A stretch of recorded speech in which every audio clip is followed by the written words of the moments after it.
En los pergaminos más antiguos, los escribas hablaban de una enfermedad que consumía el cuerpo desde adentro, un mal que hacía a sus víctimas languidecer, sin importar cuánto comieran o bebieran. Sus fluidos, dicen las crónicas, eran dulces como la miel, un presagio de la amargura que vendría, un dulce veneno que consumiría sus vidas, gota a gota. Hoy desenrollaremos estos pergaminos para desentrañar el misterio de la diabetes mellitus, una condición que transforma a la glucosa, fuente de vida, en un veneno sutil. Viajaremos desde las intuiciones de los primeros sanadores hasta el hallazgo de la llave molecular. Acompáñennos, pues, a descifrar este nuevo capítulo.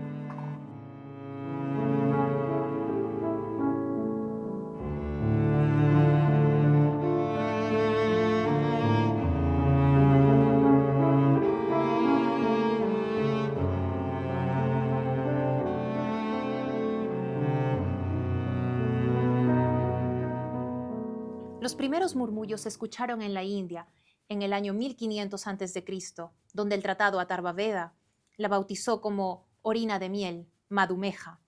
En el Egipto de 1800 a.C., los papiros de Lajún insinuaban el mal al registrar una receta para la mujer sedienta. El papiro de Ebers, poco después, ya describía la sed y la micción excesiva. El cirujano indio Sushruta, en el 500 a.C., observó que el mal atacaba a las castas opulentas, ligándolo al exceso de cereales y dulces. Con una visión sorprendentemente moderna, distinguió dos perfiles: una tendencia congénita en jóvenes de curso rápido y fatal, y otra adquirida por el sedentarismo y el abuso de la dieta, de progresión lenta e insidiosa, esbozando lo que hoy entendemos como diabetes tipo 1 y tipo 2. Años después, el padre de la medicina, Hipócrates, en el 400 a.C., aunque no la describió de manera central, pudo haberla rozado en sus escritos, señalando que la orina inusualmente acuosa indicaba una incapacidad para asimilar las bebidas. El anatomista Demetrio de Apamea, en el 275 a.C., finalmente la separó de la hidropesía, nombrándola diabete, la debilidad caracterizada por sed y poliuria. Apolonio de Menfis fue más allá, definiendo diabete por su raíz griega diabaino, que significa atravesar, ya que el líquido parecía simplemente cruzar el cuerpo sin ser retenido. El romano Aulo Cornelio Celso, en el año 100 a.C., la identificó como urinae nimia profusio, o flujo excesivo de orina, sugiriendo ya entonces la dieta y el ejercicio como pilares de tratamiento. En Oriente, China, entre el 100 y 200 después de Cristo, la registró con la tríada de poliuria, polidipsia y pérdida de peso. Más tarde, en el 700 después de Cristo, Chen Chuang la llamó Hiaxio-Qoping, la enfermedad de la sed, destacando la orina dulce. Rufo de Éfeso y Galeno, en el 130 al 200 después de Cristo, observaron la emaciación y la sed indomable. Galeno, quien vio la enfermedad muy pocas veces, la denominó diarrea urinosa, concibiéndola como un fallo renal, comparando su devastación a la lientería intestinal, donde los enfermos orinaban todo el líquido ingerido tal como lo habían bebido. El gran médico persa Avicena, entre el 980 al 1037 después de Cristo, en su canon de la medicina, no la confundió con otras poliurias. Él la llamó Abdulab, un término que evoca un instrumento de regadío, y fue el primero en observar la gangrena diabética. Sin embargo, la descripción que perdura por su elocuencia pertenece a Areteo de Capadocia, el más brillante médico de la antigüedad grecorromana después de Hipócrates. La diabetes es una afección maravillosa, que consiste en la fusión de la carne y las extremidades en la orina. El paciente vive poco tiempo cuando la enfermedad está totalmente establecida, ya que la fusión es rápida y la muerte sucede pronto. Me parece que todo el líquido sale del cuerpo de los enfermos justamente a modo de sifón. La orina no queda en el cuerpo, sino que se limita a pasar por él, como dentro de un tubo. Durante siglos, el concepto de diabetes se diluyó entre poliuria y la orina dulce, sin distinguir a la mellitus de la insípida. Fue Thomas Willis, neurólogo y anatomista inglés, quien dio el paso crucial. Willis propuso que la raíz del problema residía en los riñones y no en la sangre.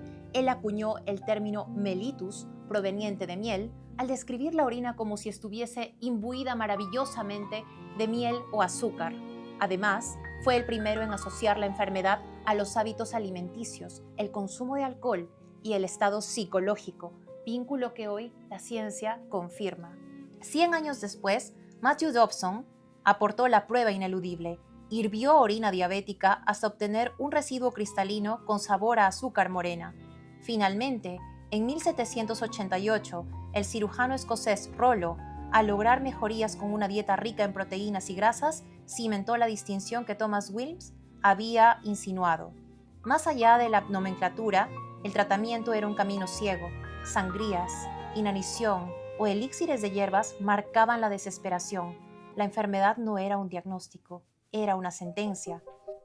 El códice nos revela que la solución no estaba en el rastro, sino en la fuente, un órgano modesto situado detrás del estómago.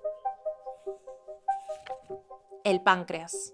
Fue allí, en cúmulos de células, que Paul Langerhans había vislumbrado dónde se ocultaba la pieza que faltaba. En 1889, Minkowski y von Mering extirparon páncreas a perros induciéndoles diabetes y señalando el órgano como el eslabón perdido. ¿Pero qué secreto guardaba? La respuesta llegó en 1921. En un modesto laboratorio de Toronto, el cirujano Frederick Banting y su estudiante Charles Best consiguieron aislar una sustancia de páncreas canino. Al inyectarla en un perro diabético, los niveles de azúcar de este se desplomaron. Habían encontrado la llave. Junto a Collip y MacLeod, purificaron dicho extracto. Y adivinen qué era. La insulina. La medicina dio un salto de fe. En 1922, Leonard Thompson, un joven desahuciado de 14 años que pesaba menos que un niño, fue el primer humano en recibir la inyección. En menos de 24 horas, el drama se disolvió. La glucosa volvió a la normalidad y la condena a muerte se transformó en una condición manejable. Aunque Leonard fallecería 13 años después por complicaciones, la puerta de la vida se había abierto para millones. La llave estaba en la mano, pero la cerradura tenía más de un secreto. Para aplicar este milagro, la ciencia debía ir más allá del síntoma y comprender las rutas que llevan a este amargo fin. Hoy, la ciencia endocrinológica clasifica las diabetes no solamente por sus síntomas, sino por la disfunción biológica subyacente. Aunque el resultado final es la hiperglucemia, la etiología define el abordaje terapéutico. Diabetes mellitus tipo 1 es la manifestación de un fallo autoinmune. Sucede que el cuerpo se declara la guerra a sí mismo y lanza un ataque mediado por células T dirigido contra las células beta pancreáticas, destruyéndolas y resultando en una deficiencia absoluta de insulina. La analogía es la de una fábrica de llaves de insulina destruida, haciendo imposible abrir las cerraduras que vendrían a ser los receptores celulares para que la glucosa ingrese. Diabetes mellitus tipo 2 representa una patología dual. Inicia con la resistencia a la insulina, donde los tejidos como músculo, hígado o grasa responden deficientemente a la hormona. Posteriormente se añade la disfunción progresiva de las células beta, quienes incapaces de sostener la hiperproducción compensatoria, cesan la producción de insulina. Es como si las cerraduras estuvieran oxidadas, requiriendo una cantidad cada vez mayor de llaves para funcionar hasta que la fábrica se agota. Formas específicas de hiperglucemia. El espectro se extiende más allá de los dos tipos principales, abarcando etiologías genéticas, hormonales y iatrogénicas. 1. Diabetes LADA o Latent Autoimmune Diabetes in Adults. Se considera una variante de la diabetes mellitus tipo 1 que, debido a su progresión más lenta y tardía, se presenta inicialmente como si se tratara de diabetes mellitus tipo 2. La clave diagnóstica es la detección de autoanticuerpos, anti-GAT, que evidencian el proceso autoinmune latente. 2. Diabetes MODY, o Maturity Onset Diabetes of the Young, un grupo de trastornos monogénicos caracterizados por un defecto primario en la función de las células beta. Estas mutaciones afectan genes clave como el gen GCK de la glucoquinasa o HNF1A, alterando la secreción de insulina. Es un error en el plano de diseño de la fábrica, causando un fallo específico en su mecanismo de respuesta. 3. Diabetes gestacional. Hiperglucemia que se diagnostica durante el embarazo. es causada por la resistencia a la insulina inducida por hormonas placentarias, como la progesterona, el lactógeno placentario humano, que actúan como antagonistas metabólicos de la insulina. 4. Diabetes neonatal. Diagnosticada antes de los 6 meses, es casi siempre de origen monogénico. Ciertas mutaciones, por ejemplo, en los canales de potasio de las células beta, impiden la liberación de insulina desde el nacimiento. 5. Diabetes secundaria a endocrinopatías. La hiperglucemia es consecuencia de la producción excesiva de hormonas contrarreguladoras, antagonistas de la insulina, como el cortisol en el síndrome de Cushing o la hormona de crecimiento en la acromegalia. Esto satura los receptores de insulina, amplificando la resistencia. 6. Diabetes inducida por fármacos. Es una condición iatrogénica. Fármacos como los corticosteroides y ciertos inmunosupresores, como los inhibidores de la calcineurina, tienen efectos adversos que comprometen la acción o la secreción de insulina. 7. Diabetes post-trasplante, específica de pacientes trasplantados.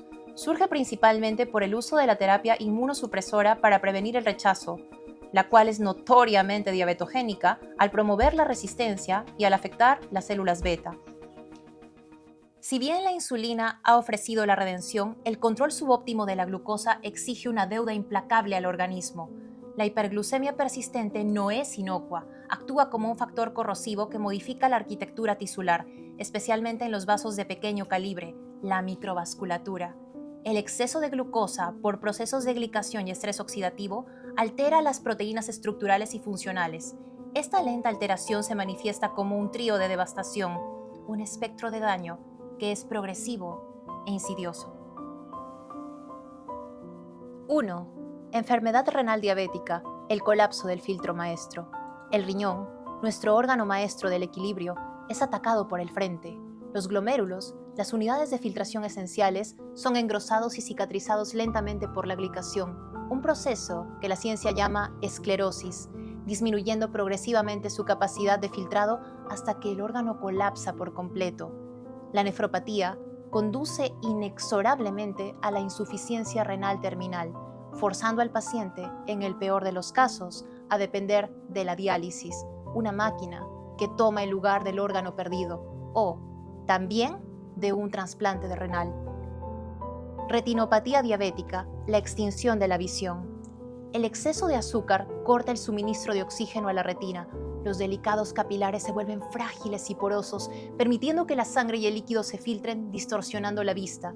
En su etapa más avanzada, el cuerpo desesperado intenta sanarse, creando vasos sanguíneos aberrantes, débiles y defectuosos. Estos estallan, causando hemorragias masivas y el desprendimiento de la retina. El resultado es el mismo. La visión se extingue en un silencio vascular, un costo que el dulce veneno cobra sin piedad. 3. Neuropatía diabética, la pérdida del escudo protector. El daño carcome las fibras nerviosas de pies y manos. Comienza con hormigueo y quemazón, pero progresa hacia lo más peligroso, la pérdida total de la sensibilidad. El cuerpo pierde su sistema de alerta. Una herida, una ampolla, un objeto punzante ya no duelen. Sin dolor, la infección avanza sin control hasta alcanzar el hueso, volviéndose gangrenosa. El final de este camino es la amputación, donde un miembro es sacrificado para salvar la vida restante. El cuerpo pierde su integridad pieza a pieza. Además, la diabetes no solo destruye lo pequeño, acelera el destino de lo grande. Actúa como un amplificador formidable de la aterosclerosis, endureciendo las arterias principales y transformando el flujo suave de la sangre en un camino de obstáculos que aumenta el riesgo de infarto de miocardio, accidente cerebrovascular y enfermedad arterial periférica. La diabetes es, en esencia, la enfermedad que apresura la vejez y precipita el final. Comprender estas rutas de daño es vital, pues la terapéutica moderna no solo busca la normalización de la glucosa, busca la protección del órgano terminal. El conocimiento de estas distintas rutas fisiopatológicas nos permite dirigir terapias con una precisión molecular. Disponemos de un arsenal farmacológico que actúa sobre la resistencia, metformina, la secreción, sulfonilurias, la sensibilidad, glitazonas, la absorción intestinal, como los inhibidores de alfa-glucosidasa, y la modulación de las sincretinas, como los inhibidores de DPP4 y análogos de GLP-1. Además de los inhibidores de SGLT2 que promueven la excreción de glucosa por vía renal, ofreciendo beneficios cardiometabólicos. El periplo de la diabetes es un recordatorio de que los grandes misterios del cuerpo no son males oscuros, sino desequilibrios que la ciencia está destinada a comprender y corregir. El conocimiento es el faro que ilumina las puertas de la vida. Así termina un capítulo más en The Harmonicum Codex. Si esta exploración ha despertado su curiosidad, viajeros del tiempo, recuerden encender sus linternas y seguirnos en todas nuestras redes sociales, las cuales están en la descripción de este video.